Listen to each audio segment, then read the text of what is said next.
In this unit, we will look at global textile and apparel activities and the And we patterns will of look at four development for specific global issues. textile The complex. first is The textile purpose of this manufacturing unit is versus to give apparel students manufacturing. an industry Okay. context Second and is within which we employment can and examine technology. The corporate third is social textile and responsibility apparel practices consumption. that And are the fourth unique is the evolution or of the very global closely textile and connected apparel with the industry. apparel industry.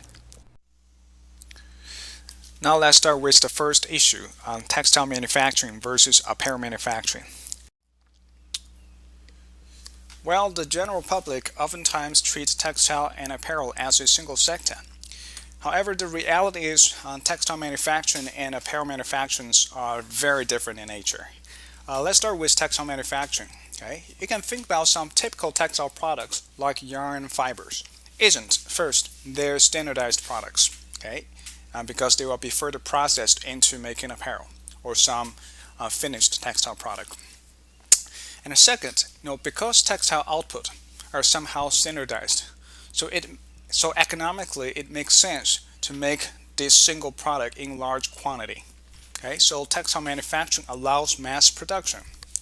And then, because textile manufacturing can allow mass production, isn't this gives a lot of incentives for factories to think about using machines to make these products.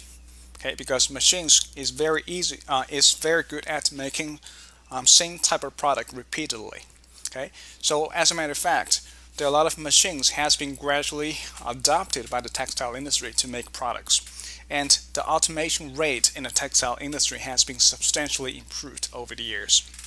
Okay, and because of machine are heavily used in making textile product, so the last nature of the textile manufacturing is it is technology and capital intensive. Okay, so here are the natures of textile manufacturing. And apparel manufacturing is very different. Okay, even in the 21st century, most of the apparel we wear today, are handmade. Okay, there are several reasons why it is still handmade. First, it is very hard to automate apparel manufacturing. So even there has been some significant efforts being made by scientists, by researchers, but still we cannot fully simulate the same work as people by machines. Okay, so still you need to have a lot of people to make. Therefore, okay, the second feature is apparel manufacturing is highly labor intensive. Okay, so you need a lot of people to work to make apparel rather than use a lot of machines. And the third, um, for some apparel production process, even though it is labor intensive, but it does not require a lot of sophisticated skills. So even for some developing countries, okay, which is very poor and does not have some fancy technology, still they can engage in making apparel. Okay, and last but not least, different from textile products, which is a standardized products, we seldom see two people on the streets wear the same clothing. So clothing is a highly personalized items, and somehow this also reduce the incentives for manufacturers, for the factories to adopt machines to make apparel products, because machine is very good at making standardized products in large quantity, but not very good at making personalized products at a great variety. So based on the nature of apparel manufacturing and textile manufacturing, according to factor proportion theory, and it's easy to understand this kind of division of labor. So because labor is abundant factor in most developing countries, and because of the labor intensive nature of apparel manufacturing, so most developing countries they dominate apparel manufacturing in the world today. In comparison, because developed economies like the United States and Western European countries, they are abundant with capital, and because textile manufacturing is relatively capital and technology intensive, so it is developed economies. Okay, they still remain important players in textile manufacturing. Okay, so this is the reason why we have to separate textile and apparel. And such a kind of conclusion that textile industry is totally gone in the United States is far from being the truth. And for some more technology and capital intensive textile products like non-woven textiles, the advantages of advanced economies like United States and Western European countries are even more obvious compared to um, developing countries like China. Um, the second topic is technology and employment.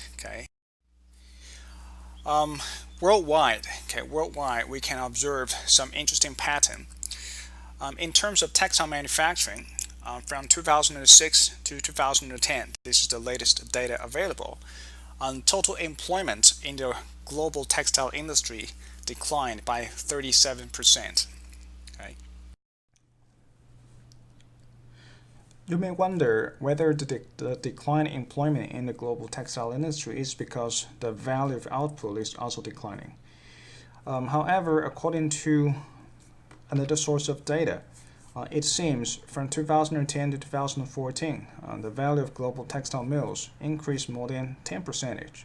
So it's not because of the shrinkage of textile manufacturing that leads to a decline in employment in the industry. Now let's look at the employment situation in the apparel sector. According to statistics, total employment in the global apparel industry has been on a rise in recent years. And this trend is consistent with the total output in the sector, which also has expanded substantially in recent years. However, it should be noted that the employment data in apparel industry is much harder to collect than the textile sector. The reason is many workers in apparel sector somehow are undocumented and they do not reflect it. They are not reflected in the official statistics. Now please stop here and watch the supplementary video 1 and then come back to the slides. While watching the video, please think about this question and why does employment in the textile industry decline worldwide? Okay, so after watching the video, what's your view on this question? Here, I'd like to emphasize on the impact of capitalization and productivity growth on the total employment in the textile industry. So largely, these are the major reasons why we see a decline in employment in the global textile industry despite the fact that the total output is on the rise. So gradually, companies are using machines to make products rather than hiring people to make products. And this also reminds us that, although trade definitely will have an impact on the labor market, but trade is not the only factor that affect activities in the labor market. So for things like job losses, they're not just caused by trade or caused by increased imports. Now let's move on to the third topic, textile and apparel consumption. And here I'd like to introduce two terminologies first. One is GDP, that is gross domestic product, which refers to the value of output in a country. So GDP is often used to measure a country's overall wealth. The larger a country's GDP is, this means more wealth that a country obtains. And related, we have GDP per capita, and this refers to the value of output per person in a country. So different from GDP, GDP per capita is often used to measure the income level of people living in a country. So sometimes you may see a relatively small country, which means they have a relatively low GDP, but has a very high GDP per capita. Some examples could be European countries like Luxembourg and Finland, Denmark. Okay, they're relatively small in size, but people there are living very rich. And also sometimes you may see countries like India and China, although they may have a relatively large GDP, but their GDP per capita is very low because they have a large population. So in terms of income per person, it's much lower than the average level in advanced economies. So here I'd like you to stop for a while and go back to the Sakai site. Do the data exploration exercise 1 and then go back to the slides. So this is a short link provided. You just clicked it and see a short animation. So as you observed from the short animation, the most important factor that determine the size of textile and apparel consumption is the income level measured by GDP per capita. This is kind of easy to understand. So more income a person have, then more money it can spend on purchasing clothing. Okay, and this is also the reason why, in terms of the size of textile and apparel markets, the top three are the United States, European Union, and Japan. And all of these three regions has a relatively large GDP per capita. This means people living there has more purchasing power to purchase and consume textile and apparel. Um, Another factor that may also affect the size of textile and apparel consumption is the population in a country. So usually if you see a country of relatively larger population, their total consumption of textile and apparel may be larger. But still, the most important factor is GDP per capita. So hopefully on issue 1 to issue 3 give you a overview about the pattern of textile and apparel activities around the world, okay, from manufacturing, employment to consumption. So now let's move on to the fourth issue, that is evolution of the textile and apparel industry. So this topic will try to explain why textile and apparel industries around the world are different, okay? And the reasons why some countries engage more in textile manufacturing and some countries engage more in apparel manufacturing, some countries consume more textile and apparel than some other countries, is because textile and apparel industries in different countries actually are at different stages of development. Okay, so in general, a country's textile and apparel industry will go through several stages. Okay, starting from the embryonic stage to early export of apparel stage, then more advanced production of fiber and apparel, golden age, full maturity, and a significant decline stage. Okay, and I will explain these stages one by one. So at each development stage, okay, a country's textile and apparel industry will have certain characteristics, okay, from two aspects. One is the output structure, okay, which refers to whether a country at a certain stage is mostly manufacture textiles or make apparel. Okay, how about the nature of its products? Are most output natural fiber products or mostly man-made fiber textile and apparel products?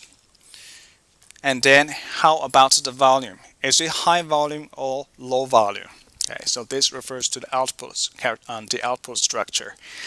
The second aspect is the trade structure. So please also pay attention to these things. For example, at a certain stage, is a country mostly import or export textiles? And how about apparel? Okay, is it mostly import or export apparel? And then how about the trade volume? Okay, so let's look at these stages. So the first stage is the embryonic stage. As you can see from this picture, at that time a country may even not have a factory to make textile and apparel. So everything is produced in a cottage setting, okay, very low productivity, all handmade, and all natural fiber products like cotton. Because just like a rural economy, so cotton is available, but definitely no man-made fiber products. And also at that time, because of the low productivity, so a country may even have to import apparel products, okay, because its domestic production may not fully able to feed people's needs. Okay, so this is the first stage, embryonic stage. And then the second stage is the early export of apparel. So compared to the previous stage, so there are some improvements at this stage. So first, you can see in terms of the manufacturing setting, at least we have factories. So no longer you make things in a cottage setting, but at least you can have some machines, some sewing machines to help you to make products. And the second, in terms of the nature of job, so most of the job are labor-intensive apparel manufacturing, like people just simply cut and sew imported fabrics and make them into apparel. Okay, but because of the using of machines, using of sewing machines or improvements of technologies, so that country should have abundant production capacity to meet its domestic need. And more than that, so at this stage, a country may start to export some of its apparel manufacturing. But still, at this stage, a country does not have the capacity to make textile intermediary goods, that is textile input. So everything like fiber and fabrics has to be imported from overseas. And then a country may move on to the third stage, that is more advanced production of fabric and apparel.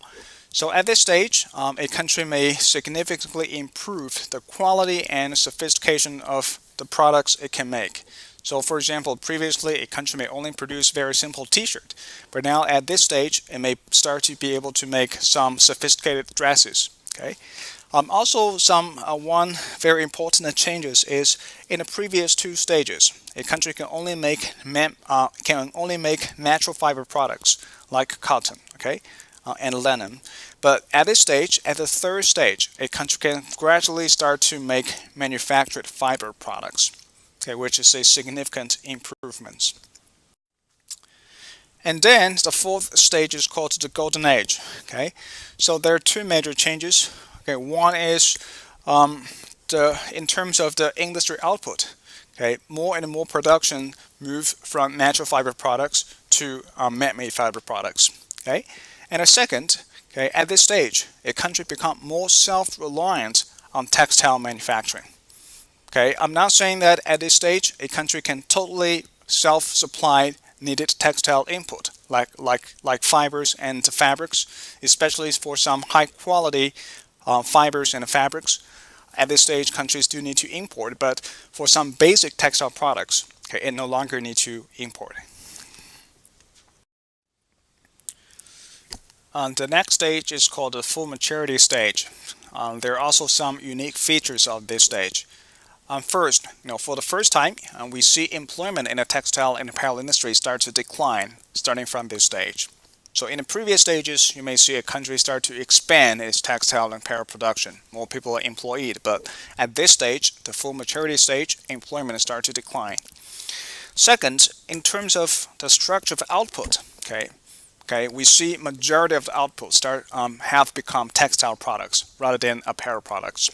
And also in terms of textiles, mostly has become man-made fiber products rather than natural fiber products.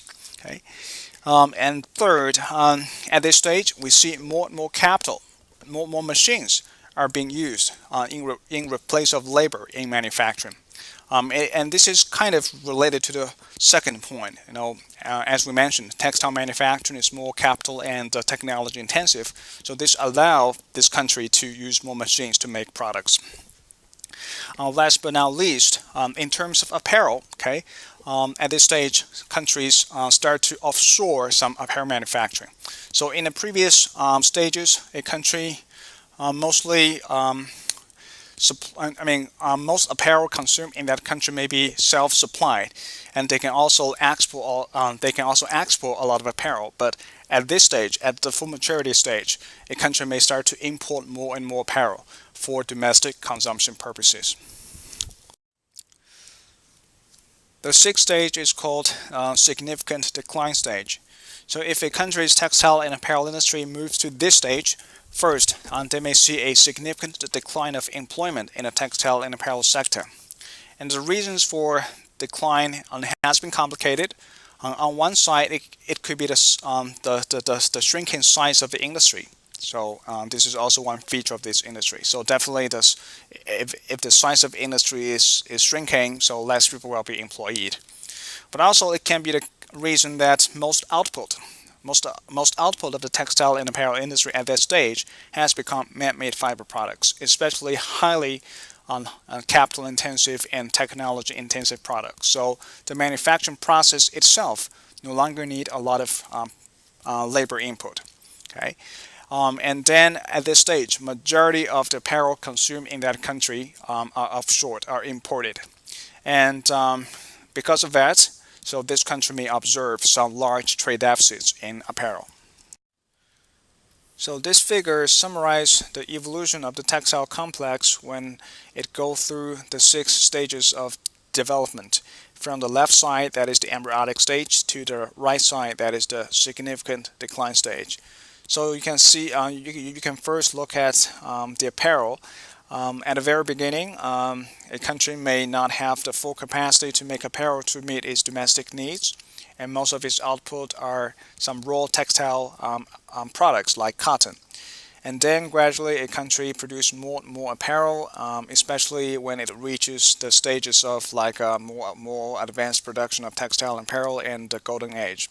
But then when a country crosses these stages, like when it reached the full maturity and a significant decline stage, the share of apparel manufacturing in a country's total textile and apparel industry start to significantly decline, especially at the last stage. Very few percentage of a country's output is apparel products. And vice versa, if you're looking at the output of, if you look at the share of textiles and man-made fiber products in a country's total textile and apparel output. So at the very beginning, a country produced very few textile products, and then gradually textile account for a larger and larger share in a country's total textile and apparel output. Okay. So if a country's textile and apparel industry evolves from embryonic stage to significant decline stage, in general, we can observe the following patterns. The first is the industry output. We can see two specific trends. One is a country will first mostly make natural fiber products to later on mostly make man-made fiber products. And then a country may first mostly make apparel products to later on to mostly make textile products. Okay? And then in terms of international trade, it is kind of related to the specific industry output. Now, for example, if a country needs textile products but cannot make textile products, so definitely it will import a lot of textiles. Okay, and later on, if a country mostly produces textiles but does not need a lot of textile products, okay, it definitely will export more textile and import more apparel products. So this is the trend. So in terms of textiles, if a country evolves from embryonic stage to the significant decline stage, so textile products initially it is a net importer, but then it will become net exporter. And the trend for apparel is kind of the opposite. Initially, a country may be the net importer, okay, because itself cannot fully supply the domestic needs for apparel, but then it becomes a net exporter, especially at a stage of early export of apparel, golden age, and full maturity. So that country becomes the net exporter of apparel. But later on, when it reaches the significant decline stage, it becomes net importer of apparel again.